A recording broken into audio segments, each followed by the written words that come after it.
ठीक आहे, पण ट्रॅव्हल करताना अजिबात माझ्या कानाजवळ कटकट करायची नाहीये, मला त्रास द्यायचा नाही, आधी प्रॉमिस करा. विषय असा आहे ना की खरं तर प्रवासात छान गाणी म्हणायची असतात, छान गप्पा मारायच्या असतात, पण असो असतात काही माणसं अरसिक. आणि आता अशाच माणसाची साथ लाभली आहे तर काय करणार. नाही ठीक आहे, करेन मी ऍडजस्ट. एकही शब्द बोलणार नाही.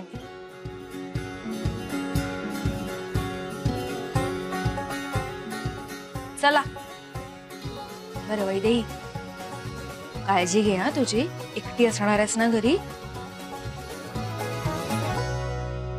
काळजी घे.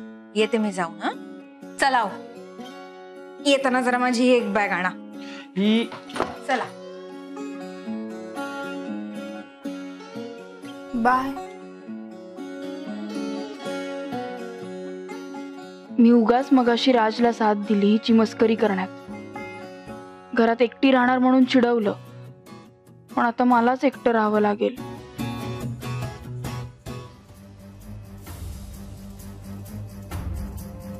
अरे बस बस, काही नाही. उद्यापासून कावेरी 4 दिवस सुट्टीवर जाते गावाला, त्यामुळे बँकेची कामं सगळी मी बघणार आहे. चालेल ना, मी तुम्हाला सगळे बँक डिटेल्स देतो. हा ते कशाला, माझ्याकडे आहेत सगळे. आधी काम मीच बघायचो ना. ओके. मी एवढंच सांगायला आलो होतो की तिच्या अकाउंट संदर्भात काही कामं असतील ना तर मला सांग. हा येतो मी.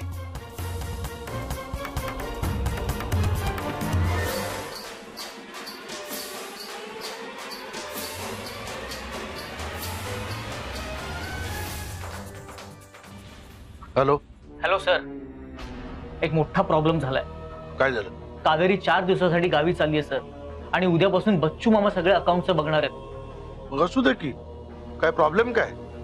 असं नाही सर, तुम्ही जो नंबर बदलून दिलाय ती शीट कावेरीच्या कम्प्युटरमध्ये, आणि बच्चू मामाकडे ओरिजिनल शीट आहे. म्हणजे आता बच्चू मामा कॅश भरताना ओरिजिनल अकाउंट मध्ये भरतील, आणि असं रोज रोज आपण अकाउंट बदललं तर बँकेतल्या माणसांना संशय येईल.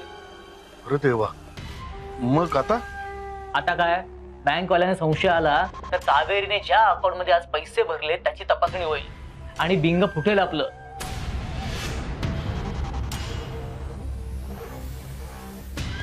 मी खणलेल्या खड्ड्यात बहुतेक मिस्तर पडणार नाही ना?